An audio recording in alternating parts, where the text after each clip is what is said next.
Hello you guys, welcome back to another video on this channel. I've tried adjusting this angle a couple times, guys. I'm in a really cute tube top. I do have, okay? Today I have a video, I have a podcast episode, less from the notes and thinking about it and more from the heart, and just gonna say it out because it is Essay Awareness Month. If you're watching this in April 2026 as it's being made, or if you're from the future, whenever, wherever, you obviously wanted to hear this message. And I'm someone who has quite literally mentioned this trauma in like quite a few podcast episodes, whether the podcast episode is kind of behind it or I just mention it as part of my experience or whatever. I really wanted to take and dedicate a podcast episode to like how serious this is. And I don't mean to laugh. Actually, I can laugh and do whatever I want because that people deal with things different ways. I have a comment from a man. Put a pin on that. We're going to come back from that. That I already received this month, of course. But I really wanted to dedicate. Obviously, if you're here and if you have a brain, you should know how serious this is and how much it affects people. But just that, I wanted to really open up about how much it has affected me and changed me. Like my nervous system, the way I do things, I feel like my personality, the way I am now, where my life is at. And it's really unfortunate, but it's also a part of the journey that made me who I am. Not saying I'm thankful for it. I'm not one of those people, oh, everything happened for a reason, but it is my journey and I'm gonna own it. So I'm 23 years old right now. Literally next month, in a couple weeks, I will be 3 years free from my abuser, my abusive relationship, which is crazy to say. It kind of feels like it's been longer than 3 years, but yeah, I left in May 2023. I was in an abusive relationship that was abusive sexually and emotionally, and I experienced SA from 19 through 20. That's the time I was in the relationship, got in it when I was 19, broke free when I was 20. And although like I'm in such a different headspace, and why I always say sometimes this channel and these videos and people sharing their experiences literally makes me so emotional, because when I was in the pits of dealing with this is literally when I started my channel. Like I literally felt so lonely, so alone, no one relates to me. And I set up this camera and I started talking. And I also did something that I had wanted to do for so long. I wanted to start a YouTube channel when I was in my abusive relationship. And you know, things can get tricky when you are with someone and in a situation like that. My abuser was the type of person who would act like he supported me, but of course when it comes to abuse, they only support you when it's on your terms. So I wanted to do a YouTube channel. I wanted to do story times, as I've done. That's like the content I love to watch. I've been watching for years. And I was literally so scared of like making a video or saying the wrong thing that would like get me punished. Like that's not funny, but that was literally my fear of making a YouTube channel. I would post stuff like, if you guys follow me or know me, you guys know like We the Urban accounts like that. I post quotes and like nice words and stuff I can relate to. I would post random things and be like, oh, that resonates, or I love this, it's so positive. And I would get like criticized my abuser, like, why are you posting that? What does this mean? This is about me. Like I would deal with stuff like that on such a small scale when I would make TikToks. Like I remember this man literally found me from TikTok. I used to be someone who went live so often on TikTok. Like I was going through another hard time when I first started going live. Like I had my first heartbreak. And I really found a community on my TikTok live. There were so many nice people. A lot of them were guys. I can't really choose my audience, but there were genuinely some cool guys who would come on my live and discuss topics with me and not always just like sexualize me or try to get at me. Although there were a lot of people like that, there were a lot of cool people like that too. And when I got in that relationship, I started going live less. I think I was just like more busy, but also I could make money off live because I'm monetized on TikTok. And I remember like saying I'm like, okay, I'm gonna go live. I would still try to go like at least once a week before I had used to go on like every other day. And I literally remember one time my abuser was like, why are you trying to go live anyway? I'm like, because that's what I always do. Like, that is something I'd been doing. And he was like, no, you just want to like go on live and get attention from guys. And I was like, don't get in the way of my bag. Second of all, okay, would I be a fan if like my man did something and it was like all girls around the conversation? Probably not, because I'm a little possessive. But here's the thing, like my boyfriend at the time would be on live. He would be the moderator. So I'm like, he had the power if anyone was being weird or anything to get rid of them, kick them off, block them for me. It's a source of money. And I was also very loud. Like, yes, in a relationship, my man, he's watching, he's monetizing, watch your mouth. So I was literally like, I'm doing like all the things. And I'm like, that's not emotional abuse. So I would deal with things like that I literally feel like even starting my YouTube channel that hindered like my start and doing the things I wanted to do because I was in an abusive relationship. Like, this is what people mean, like, when people say stuff. I heard, like, an older woman say this before, and we see it a lot when we look back on our grandmas or our parents and how much time kind of wasted in their life or being in places they weren't happy when they're, like, picking your husband, father of your children, whatever. People say, like, make it seem like it's a big deal, but, like, your life literally depends on it. Like, especially as a woman, but even as a person, your life, that that's going to depict how you feel, how you move versus who it is. And even like when you look at true crime, I'm also a true crime consumer. Why is the number one person, the number one suspect and like perpetrator in almost every like domestic violence or something like that, the girl's partner or the girl's ex-partner? Like, it's literally that serious. When I think about my trauma and I think about these things and being abused in like two different ways, like there's a huge form of like denial in your mind of like, is it that bad? But I hear these stories and some people never got out of it or whatever. And like you doubt your story and you like, that's a thing. Even coming, I literally realized it was the mind and the words of my abuser still living in my head when I would doubt myself, because that was my first doubter of like anytime I had like concerns or like this doesn't make me feel good, me trying to explain, it would be like, what are you talking about? Are you trying to accuse me of doing something like that? Are you trying to like, what, you sound crazy, like that makes no sense. So I'm like being with that for a year and someone like convincing me that these things weren't that bad, it's very normal that I also kind of carried that with me. But the thing is, even though I'm out of that stage, but I still have, you know, ups and downs where I have doubt and shame about the trauma I've endured, I have to remind myself it is that serious. Because like I just said, the true crime statistics, I could have not got out.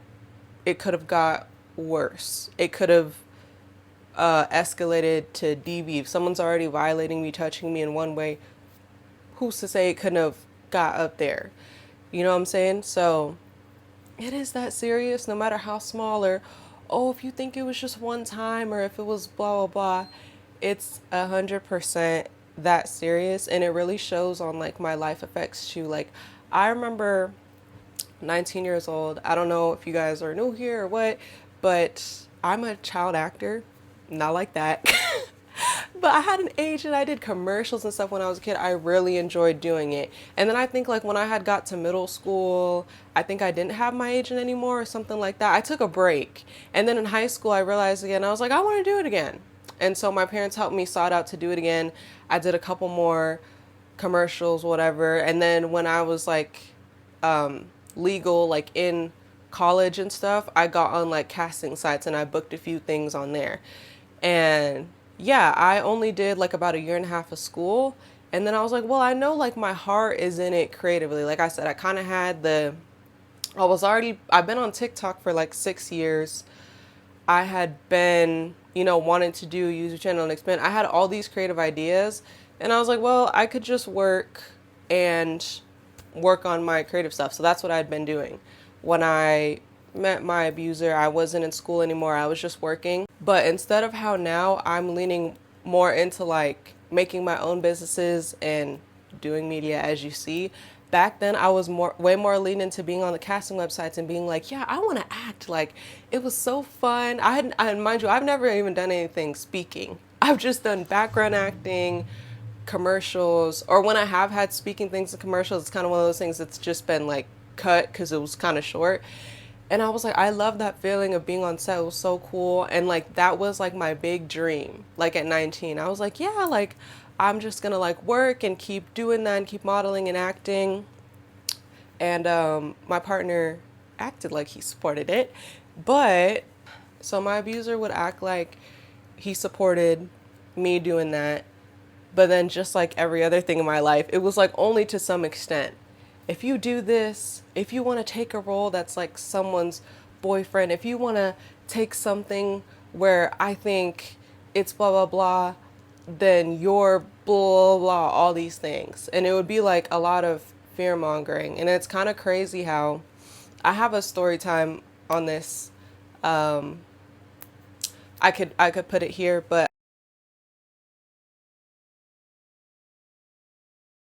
I literally have a story time of how I'm like, oh, I didn't realize how much being with an abuser literally my dreams. Like, because I would have all these things and like we would have arguments about it and I would feel really anxious and kind of feel like I felt way less free in what I wanted to do when I would always be told that if I do these things, I would be this, and insert degrading name, insert degrading things. And my abuser being like, it's not just me. Anyone would feel like this way. No one would want to date you if you ever this, and that. But of course, I support you and wish you the best. Like, it was just like so confusing.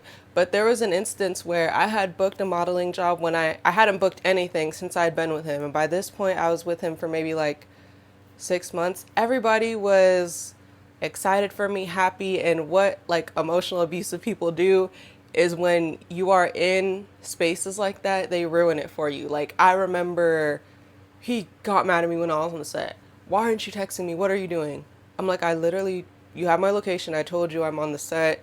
I'm not going to have my phone in my hand while I'm doing stuff. I'm filming content for them. I'm posing and stuff like that. But I would text you when I can. And when I would, it would be like, like the dry treatment, like okay, yeah, like all the excitement gone. Whereas when I look at like what my friends or what my sister's saying, they're like, how is it? Like, are you having fun? Like, blah, blah. And then my boyfriend's like, yeah, okay, doing homework. Yeah. So I was already not feeling good on the set. But I remember literally, this was so crazy how I feel like this moment revealed some. Literally, my last shots, I had been modeling by myself with like, yeah, shots by myself most of the time or with girls. And in the last shots, they wanted me to pose with a boy, right? They wanted me to pose with a boy. Not too shabby, but like, okay, not too intimate, but definitely kind of giving like couples, like arm around my waist, putting skincare on each other. It was for skincare. And yeah, I was modeling. The guy was like very respectful. I barely talked to him. When the cameras went down, he would take his hand off my thing, like very cool, whatever. Yeah. But I knew like because of like all the fear mongering my abuser had did to me is like, if you this, I was like, well, I definitely should like tell him about everything. Like that I modeled next to a boy because I feel like that's something he'd want to know. And I remember I told him, of course, it was not a great response, degrading me, all these things, blocking me, blah, blah, blah. It was like this whole thing. And I wasn't sure. I wasn't sure if I wanted to see him too soon because of how he had been acting. Like, it was kind of scaring me how he would be like, you're this, and this, but then be like, oh, I want to be with you. Okay, I was too harsh. But like, it was kind of scaring me. And he was like just begging me to come still sleep over like the next time I was supposed to. And so I did. And that ended up being the first time like I was essayed by him, that like he forcefully did something to me. And I feel like before the first time this happened, all the fear mongering and arguments about like these limits on my dreams or what I could do, like, definitely didn't make me feel good. But I feel like after seeing, like, oh, that's what he could do if he's really angry, if I really do something like that. I literally remember after that, I told him, like, okay, I'll never, like, all the things he said, like, if you ever want to play or be too close to a guy, like, mind you, it's all fake. I'm someone who barely has male friends, so I never been like that type of person. But it's all a part of work. I was just like, anything he said, I was like, I wouldn't do it because I think that really, really scared me, obviously. And I feel like I've never had the same drive or want to be an actor since that moment, even post relationship. Like, I literally remember one time my parents brought it up to me and were saying how I was so good at it, like booking commercials and stuff ooh, as a kid. And they were saying like why I don't do it anymore. And I literally remember one of my parents mentioned that maybe that's why I feel that way. And I was like, no, I'm just not interested still, but I do think it is. I definitely think that's a big role. And I feel like some of you and some people hearing this might be like, well, Cam girl, like, you're in a safe space now. You should get back into it. But the way my mental capacity, my nervous system, and all these has changed from being actually abused and all that, I've literally thought, like, there's two things that, y'all, 10 years ago, Alicia in high school, well, yeah, I started high school in 2016. That's crazy. I was social butterfly, wanting to be friends with everyone, not afraid of, like, I was still very, like, sheltered in high school. I didn't really do much. I was afraid of, like, doing those things. But I wasn't afraid of, like, talking to a guy or if he wanted me to hang. Like, I had so much less fear. I think two things changed me. I'm a COVID baby. I was class of 2020. So the lockdown and the isolation, and then even my college experience being in isolation, I think changed me a lot. Me being very introverted now, but also especially my abusive relationship, what I went through, the trust and how I look at things now, all these things I had to unlearn really, I feel like changed my mental social capacity, which is why I'm saying, like, I hate to say it, and you can push through and do all these things, and I am so much better, but things definitely did change. And when I look at acting now, like I said, especially now feeling like such a introverted person and knowing how that's such a demand and you have to be ready, you have to apply, you have to deal with a lot of no's and deal with a lot of creeps and deal with a lot of things. Like, my mental capacity is just like, I don't think I'm interested in that. Like, you know how, like, being in the entertainment industry, but especially acting, people, like, it's not, you know, secret information that it's very demanding. It takes a lot. It takes people having to be away from their partners, having to be away from their family, having to be very busy, and like their mental taking up a lot of that. And I was like, from even being in an abusive relationship where I was like, I've kind of experienced that, like, but from an abuser, I was like, I don't think I would want a job that requires so much of me that I couldn't, like, be with my family when I wanted to. And, like, obviously every job has stuff like that. But I was like, I don't think I have the demand for that. I have more of a demand for this. I definitely still want to be in the entertainment industry, but in a different way, on my own terms, and like on my own business. That's genuinely how I feel now. But I'm like, also, who knows, if I didn't go through that, if I didn't go through not just that traumatic experience, because my abuser essayed me multiple times.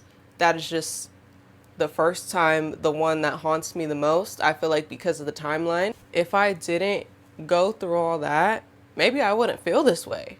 Maybe I'd be in a show right now. Like, maybe I would have, like, bam, had the mental capacity, had that energy, had it not be drained from me. Like, I'm far past, like, reminiscing on stuff. But honestly, again, a very, like, honest thing that I have to think to myself is also where my life is at right now. I think I'm exactly where I'm supposed to be, and I'm grateful for my journey and stuff. But even that, it could have been a lot different for, like, almost 2 years post that relationship, I felt like I spent so much time just in recovery, which again, I don't like regret because I definitely needed it. But I was like, even then, I'm like, maybe I could have did more, been in a different position, been like more social, had more people. Like, had I not been in such an isolating situation that kind of made me more sheltered. And that's just how I am to this day. Like, now I'm the opposite. Like, as a kid, it was making friends and stuff was so easy. And now it's like so different. Not even just because of that. Also, bitches are weird. You guys know that from my story times. But yeah, like, it is true. Who knows what could have been different in these past 3 years if that was different, you know?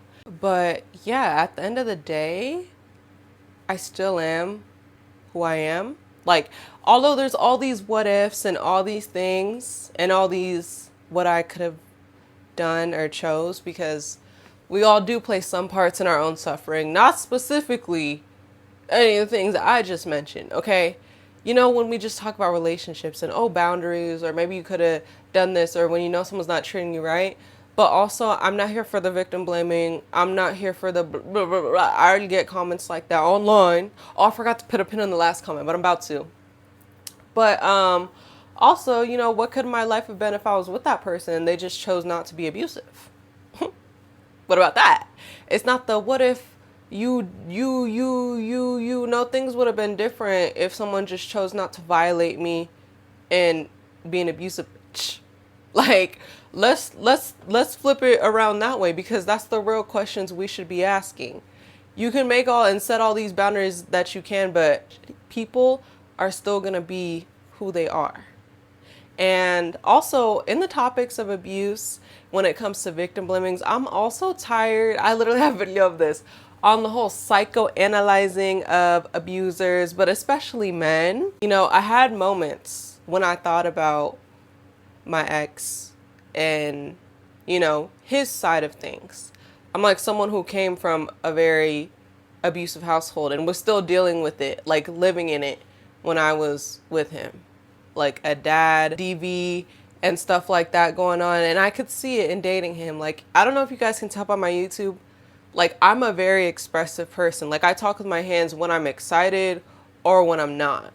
And so, like, I could, like, when I'm excited about something, I'm like, oh my God, y'all, like, guess what that. But also when I'm angry, I'm like, are you for real? Like, someone, like, I speak with my hands. I literally remember in that relationship when I would talk like that, like, mad, like, what? Are you serious? That happened? I would see this man, like, flinch and be like, whoa, like, chill. I'm like, I'm not swatting. I'll be like, I'm literally not swatting at you. I'm just talking. And he'd be like, yeah, I thought you were, like, it seemed like you were kind of close. Like, and I would think about those things, how it's like, people say, like, almost every abuser was abused. I don't care.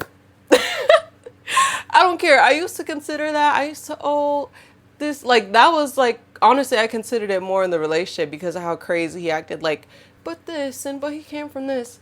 I don't care. Like I just said, everyone has choices. There's plenty of people who have been through abuse who aren't abusive. I see in my father that I love and appreciate and respect go through a traumatic abusive household, DV, blah, blah. He's never been a violent father to me, never been a violent husband, didn't repeat the cycle.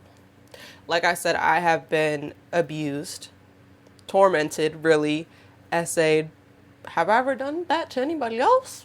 No, because I have a brain and I make a choice. Like, I don't care. Y'all want to talk about all these things, like, and re-trigger people with these cases and deep dive. Stop psychoanalyzing these people. Baby, that's for their therapist, not for me. Okay? No, but when I giggled at the beginning of the video, I made a reel, like, probably a week ago. And I remember I was talking, like, I wasn't like laughing when I was talking about being with someone anxiously attached to me, but it was kind of like, it's not what you think. Like, it's not what you think. Like how I just said right there.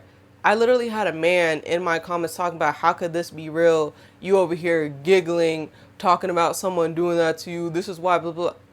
You don't get to tell victims how to feel how to talk about their story. There's completely different things. Like, up. We're not doing that on this page. You're getting blocked, you're getting deleted, you're getting muted. Literally, like I said before, like as an SA victim, like learning different things about different responses, I'm not going to judge how someone else dealt with that. There's two like super popular responses to that happening to you, right? To sexual violence is being hyper or being like repulsed, shut down, disgusted with yourself, blah, blah, blah. That's the route I chose. I chose route number 2. If someone else chose that and chose being hyper consensually or needed to do that before figuring it out, that's them. Like, who are you to judge someone's story? Even if you've been through something similar, you have not been through their situation. So, but anyway, on a closing note, I wanted to say that some things that have really helped me in these past 3 years, I'm also someone who had a delayed response. For the first couple months out of the relationship, I was like, I'm good. Like, woo. Like, I don't got to worry about someone, blah, blah. And then, like, it all started to kick in. I was like, why am I having dreams, flashbacks, panic attacks? What's that about? Then I had to debunk it and go to therapy. So therapy, Black people, Black women, go to therapy, guys. Everyone, go to therapy. Try it. Just try it. Just try it. My therapist helped a lot. But the common denominator is me and also what else I did. When I tell you I could literally get emotional about... So, like, I literally thought about making... I'll probably plug it on my members only. Like, that might be my next members only video if you're interested. Plugging, like, a bunch of sources I consumed. But it was the things I consumed that made me feel better. It made me feel connected to my body again. Like, I literally first want to shout out my favorite podcast, Lovers by Shant.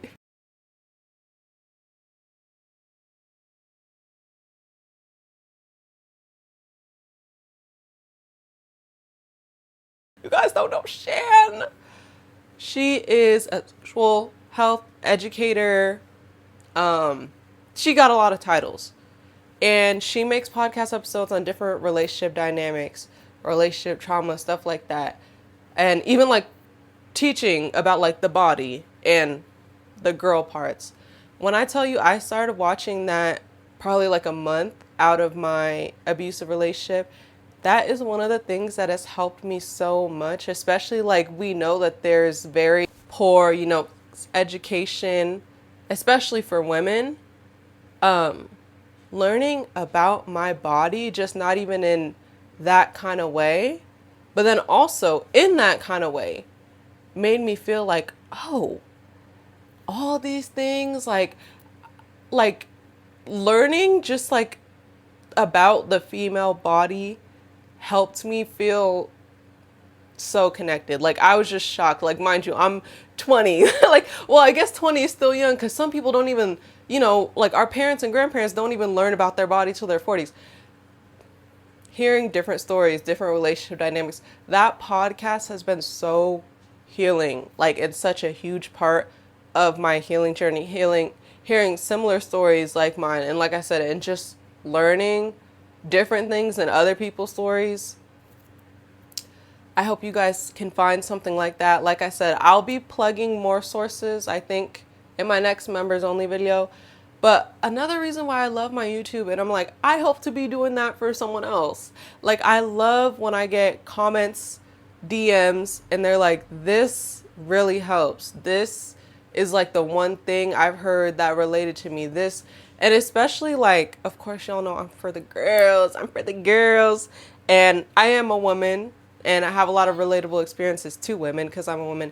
But especially sometimes, y'all, when I had gotten comments and DMs from men where I'm like SA to men is such a weird, not weird, but it's such like, it's not, there's so many things that are not normalized for men to not be okay with and stuff like that. And it literally just warms my heart when I'm like, oh my God, like, a man who normally, are not taught to show emotions and stuff, they like sent me that message and said they appreciate that. And like, It makes me sad, obviously, that someone can relate, but I'm just like, that I opened up and made someone who is normally not very vocal about their emotions feel comfortable.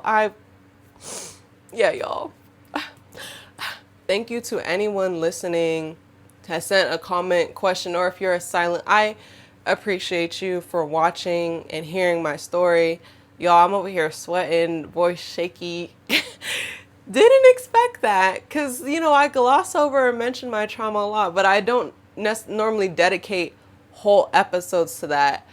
And it's weird, you guys. Like, sometimes I'm ready to talk. Sometimes I'm ready to name drop. I'm ready to do all these things. And then sometimes I'll literally have a thought or have a dream or have more realizations, even 3 years in, about my trauma. I'll pick up to record like a TikTok or something, and I'll just feel like there's something in my throat weighing me down. And I don't know if it's the vulnerability, especially the vulnerability on the internet. Like I said, I have almost never had a bad experience talking about this kind of trauma in real life, like someone fixing their mouth to say some stupid. But of course, men on the internet always love to do that when it's women. It's, what did you do? What did you this? But why would you that? And if it was so real, like, also shout out to people who have similar trauma to me. It's so hard, I feel like, to exist on the internet. Not for me, like, just as, some people thinking they know something from me talking about it for 20 minutes. But these cases, guys, from, wasn't this a year ago, Cassie, to Naziah Harris, so all these things, it can feel so much sometimes like overconsumption is re-traumatizing. Like, I love that I've built my feed to have resources that help me and that relate me and make me feel seen, and also to stay in the loop and advocate for others. But sometimes it can literally just feel like so much. Like, although I'm not living that anymore, it literally is so exhausting to know someone else is living that. A child is living that. Like, all these things, and a lot of these stories, like these headlines, remind me too that it's in private, because nobody knew what was going on when I was in the relationship. I didn't tell anybody. So it's hard. It's a lot going on right now, especially, oh, are you in a bad place? No, I just live in the US, if you guys know what I mean.